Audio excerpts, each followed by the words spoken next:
Familia querida, bonita y hermosa, llega un momento de recibir a uno de los dúos más aperísimos que hemos encontrado a través del proceso de curaduría de Radio Bizarro. La canción Soy Gitano, que usted ha escuchado tantas veces en el programa y que ha escuchado también en la rotación habitual de la X102, pues nos enamoramos de ella y quisimos entrevistar a los creadores de esta y muchísimas más canciones increíbles. Con nosotros, Paco Versailles. Hello, guys. Welcome to Radio Bizarro. How you doing? Thanks for having us. Doing well. Thank you for giving us this time. As I was saying, we are in love with your music. Yes. I think it's a fusion going crazy from flamenco to electronic music, and I know this is the very reason of the whole concept of you guys. Tell us how all of this came along. Go ahead, Ryan. So yeah, a couple of years ago, Vahagni and I, we met through some touring with another band. And in early 2019, I started putting these shows on, or actually throwing parties in Los Angeles, where we would test out different musical ideas. And Vahagni and I had always spoken about combining our styles, which is, Vahagni comes from a very traditional flamenco. He studied in Sevilla, classical guitar, and then myself coming from more of an electronic French house. And we thought it'd be so cool to combine those styles. So anyway, I was throwing these parties and we put together a couple of songs and said, let's just test it out in front of a live audience. And so we played 3 songs in front of an audience, and it went over so well that we decided we needed to turn this into an actual project. And so we came up with the name Paco Versailles, which is a combination of our 2 styles. Paco de Lucia is the reference for Paco, and Versailles is a reference to all the French music that comes from Versailles. So that's how it came about. Yes. Can you tell us which 3 songs are those you played for the first time? Yeah, we played the first 3 songs that we released, actually, which was Unwind, Shangri-La, and Lilac Moon. There you go. And we literally wrote those songs within a couple of weeks, maybe max, just to have material to play. That's how it all started. Wow. And Vahagni, that there's this thing where you do actually play like classical guitar, flamenco. The flamenco guitar. Are you still giving classes? You know what? Every now and then, when I have time, I'll do some teaching, but not regularly. No. I was gonna ask just for me because I need it. Well, are you trying to play flamenco and everything? That's hard. Yeah, why not? It's a skill. I need it. Why not? You have to born with that. I'm sure we can work something out. It's you guys get us to that festival you're talking about, and you'll have guitar lessons for a year. There we go. Yeah. He's talking about the Isle of Light, which is the bigger festival in the Caribbean. I hope we can make it happen. Let's find out. Maybe our boss is... Yeah, we would love to. We would love to. That's so good. Maybe our boss is listening to this interview and we can make it work. Yeah. Let's see. And taking in consideration that Ryan was here with Capital Cities for Electric Paradise, yes. Yeah. It would be great to have this different contrast of actually playing Paco here in the art, which I feel and I know that a lot of people are just crazy, mostly with Soy Gitano. Like, it won us over. It's just such a great collaboration. How is the process when you guys are creating music? Because both of you have really striking backgrounds. Vahagni, you want to take that? Sure. I mean, we do definitely have different backgrounds. And we also have a lot of similarities too. So I think that's also what makes everything work. But the process is really organic. I think when you have a really good partner, things just kind of happen. You don't have to really force anything. And a lot of times I'll throw together some ideas, some chords, and some harmonies, and then next thing Ryan has come up with like the most beautiful verse, and I just listened to it. I'm like, fuck, like how did you do that? Like it just works. It's just like this song was already written. You know what I mean? And there's times where we become completely anal and very perfectionist, and we might spend months and months working on something just to perfect it. And then there's songs like Brave New World, for instance, that was written within minutes. That's how music works. So it's yeah, exactly. It's always very different. But the overall process is always very organic. I think Ryan was going to say something about it. Oh, no, go ahead. Okay. I think he covered it well. Perfect. Okay, so your kind of music, the music you're doing, it's super easy to get attached to it in the Dominican Republic, because obviously it's kind of part of our culture. We've been we've been colonized by Spain since 1492, and obviously we have that in our blood. Have you any plan to maybe drive your music to the Latin America audience? What are your thoughts about Latin America and in a strategy going from your music to that audience? Well, first of all, I think we both love Latin America just on a personal level. Like both Vahagni and I have traveled extensively all over Latin America, Mexico, Central America, South America. And so just as a part of the world, I think it's an incredible part of the world, such a celebratory culture in general. People like to have a good time. They like to celebrate life. And I think our music, specifically this project, is about that. It's about enjoying life. Our live shows, when we put them on, we try to create an atmosphere of fun and dancing, and we want people to feel comfortable and to feel good. And so I think naturally it resonates with the Latin American culture, and also just, naturally our music, if you look on our Spotify, you can look and see which cities and which countries are listening to the music. There seems to be something happening where a lot of Latin American cities are embracing the music. So when you see that happening, obviously you want to push the music out further because you can tell there's something organic happening. So it's very exciting for us to hear that your listeners are enjoying the music as well in the Dominican Republic. Of course, that's lovely. Knowing that Latin America has a mix of different cultures, including the Spain culture, is there any way that maybe in the future you guys can do something with maybe Latin percussions or maybe more Latin vibes in a song? Yeah, definitely. I mean, right now we're also in the process of thinking about doing a collaboration EP with different artists, and there's definitely a lot of Latin artists that we're looking to collaborate with. But in general, I think our sound does lend itself to a lot of percussive elements. Yeah. And it's something we're always going to be exploring is how to take what we do and kind of inject it with, different aspects of the Latin and Spanish culture, and still keep it kind of fresh, and unique. And that's the great part of this era, that you can mix everything in a song and it doesn't matter. People just take it and love it. Yeah, for example, recently we had a Dominican artist collaborating with Madonna, Toquilla. Yeah, Toquilla. She makes dembow.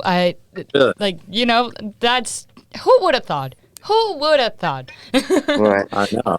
That's great. Do you guys know Toquilla? What's her name? Do you guys know Toquilla?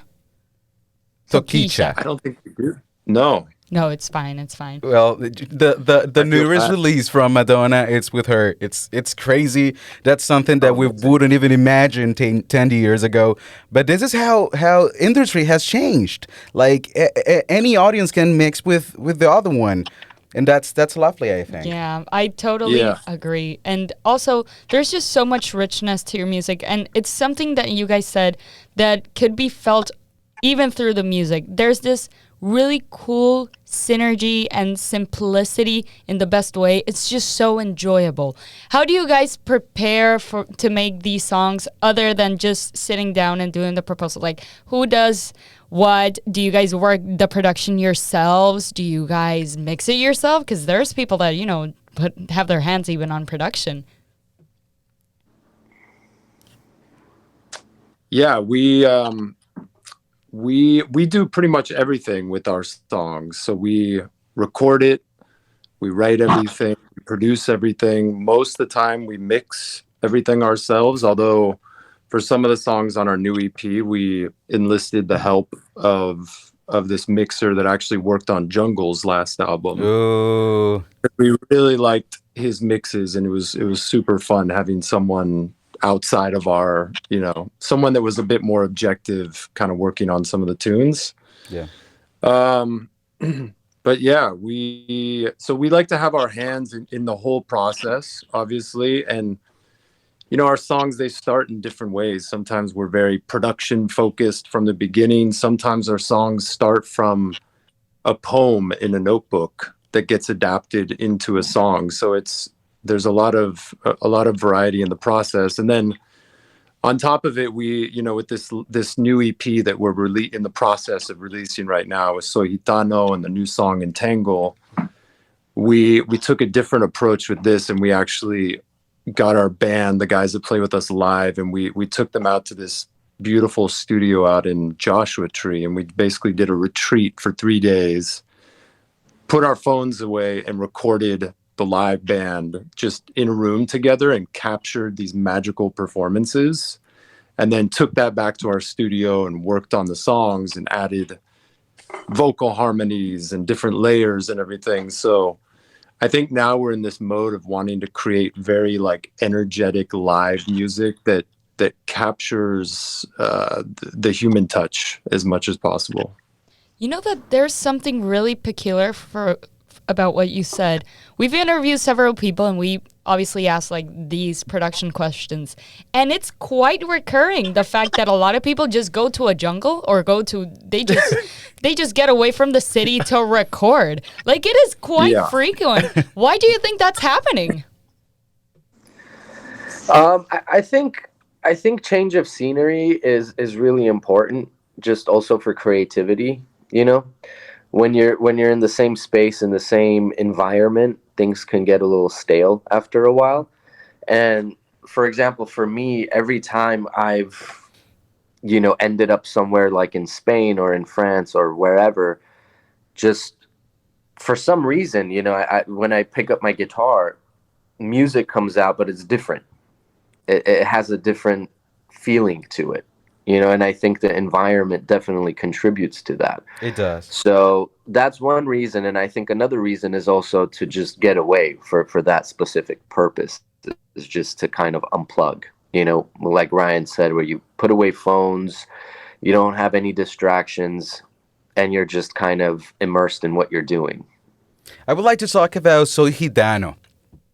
We know that the song is a sample from Camarón, which is has been the best singer of flamenco from all decades. And I would like to know how Spanish people have taken this track, knowing that it's a sample from this huge artist from Spain. Well, it's actually not. It's not a. What you're hearing is not a sample. We re-recorded it. Okay. Yeah. So. We had just had a bunch of people from Spain, from here. There's Ryan's voice in there. It's just like this, gang vocals pretty much going on to get that energy, that was created in the original. But yeah, it's definitely not sampled. It's re-recorded, and I think we kind of captured the same sentiment. Yeah, it does. I thought it was a sample. Me too. I thought it was the original. So that's great.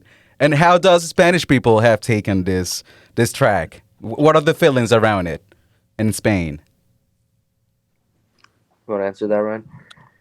It's, I think it's hard for me to say because I haven't necessarily heard from a lot of Spanish people, but so far it seems like the song is being well received in Spain, that people are, they're interested in hearing a new take on Camarón, who's very, not that he's a traditionalist. I think he was, according to Vahagni, he was kind of doing things differently within the flamenco world and brought it to the world and made these kind of more poppy flamenco songs. But I don't know. It seems like people are cool with it so far and they enjoy it. It's a huge value when you take something that is such as a good song from those days to the new days to nowadays. And I think Yeah. people have it in a different ways. You're taking the good from a culture and put it back together in the present. I think there's a huge value in that. And I wonder if you guys are willing to do the same with maybe other songs or other cultures. What about it? Yeah, definitely. I mean, we love taking songs and kind of reinterpreting it, with the and giving it kind of like the Paco sound in a sense. And it doesn't really matter. It doesn't have to be Spanish. It doesn't have to be English. It can be anything. It can be an old French song. Or recently, me and Ryan have both been listening to some Japanese music as well. So who knows? Ooh. Maybe we might, you know, do something with a Japanese song or Japanese artists. I mean, I think for us, what Paco represents is complete freedom, artistically, creatively. And I think that's how Paco came about, was us being completely true to ourselves and being completely open and free with the music we want to make. So I think we're definitely going to continue down that road and see where it takes us. And that honesty is really, it really transposes in the music. Like you can honestly feel, that's why it was so striking with us and we fell in love with the project, because it just feels so genuinely like if I were to meet Paco, he would be really Paco, if you know what I mean, right? Like it just feels really genuine. It doesn't come from I want to hop into trance, and it feels like you guys have a genuine interest in the sounds you guys are producing and making, but as well you are having fun, which is something that right now in music is a bit more complicated. Something about the production that I would like to point out is how you guys found this great melody, right, from Camarón, and then you put this other great melody from you guys right next to it, and it matched in a perfect way. How hard was to find that other melody that could match with Camarón's melody? That's a very good question. I would say in some ways it wasn't hard, because sometimes, with songwriting is a very mysterious process. Yeah. And the process of arranging a song, and sometimes things just, they come naturally. Sometimes you have to force it and you feel like you're having to sit down and really craft a melody.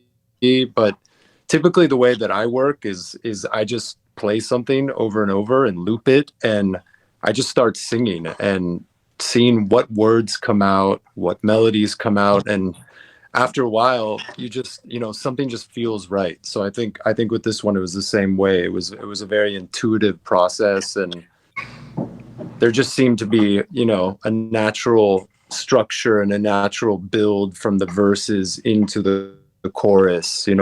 Everything set up the next part in the right way. So in a weird way, it wasn't very difficult. It just kind of came out.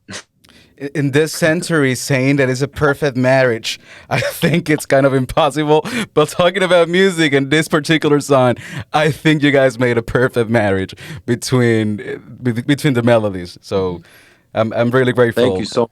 I have the Thank you. chance to listen to Yeah. it. Yeah, I think it's definitely a song that represents Paco Versailles really It does. well. Yeah. In terms of the Spanish and the electronic and pop and kind of that world, when you really look at it, and it's also a bit of a homage to the flamenco culture and then to Camarón. It's like our way of paying respect for that song. And it's such a beautiful way to be done. Really, it's what Chris said and you guys were saying. It's the perfect marriage between an older generation culture that maybe isn't as close to this upcoming generation that's listening to music, because that's also really important right now, and just giving it a new life. You guys are playing dress up with music. It's given the opportunity for the new generation to know the value of that old generation that we need to protect and that we need to respect, as you said. Mostly flamenco, which right now, I mean, Rosalia did actually put part in the spot, but it's just not one sound. There's so many things that you can do with music, and I think Paco is a great representation of that, of how diverse you can make the same type of structure and how far it can go. And it's something I really hope you guys come here. I really want to hear you guys' music like live. Like, I just feel like it would be such great energy. Everyone would be like dancing off. It's just, I'm so imagining it. Until that happens, I think it's important for us to know the songs that we're gonna listen to whenever the guys come. So tell us about this new EP you're working on. How many songs are there? How is it gonna be? Yeah, well, so we have 5 songs on this new EP. We put out 2, Soy Gitano, and we just put out a new one called Entangle. Entangle, yeah. And then beyond that, we have 3 other songs, one of which is going to be coming out, I think, in October. And then we have 2 other ones that we're still figuring out the plan. But basically, we're releasing the EP over the course of a couple months as singles, because each song is our baby. So we feel like every song needs proper attention. We don't just put it on the internet. We feel like it needs to be, we love all of our children, basically. So we want them each to have their moment to shine. And as I said, we recorded this, we recorded it out in Joshua Tree. And so we captured the energy of the live band, which I think has elevated the songs from our prior work a little bit. Which are the instruments, though, are we going to listen in those tracks? Oh, what kind of instruments? Yeah. So there's, live drums, bass, guitar. We brought in an amazing keyboard player who happens to be my neighbor. He's an older French guy that used to be a big session musician back in. Oh no! Oh, we kind of lost you. France back in like the night. He's got the French touch, like an amazing French. So we infused a lot of these personalities into our music, and we drank a lot of wine while we were out in the desert, and we just had a good time. That sounds like a fun time. I think people are gonna enjoy it. Oh yes, totally. Can you guys listen to us? Yeah, no. Okay, cool.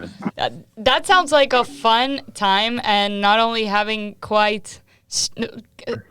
particular people working in the album, because that sounds really fun, actually, like your French keyboard player.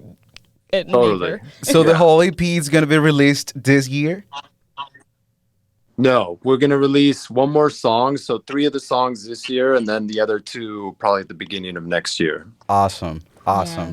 Well, then we hope we have the chance to see you guys in person and obviously live. And we thank you very, very much for this time. We love your music, and we cannot wait for the next one. Oh, thank you for the thoughtful interview. Yeah. Thank you very much. Send it to us, for real. This is your place. This is your home now. Yeah, well, we can't wait to play there, so let's make it happen. Let's make it happen. Yeah. Bueno, pues, muchísimas gracias a todos por permanecer en sintonía. Nosotros continuamos con Radio Bizarro. Adiós. Entrevistamos a Paco Versailles. Music for the rest of us.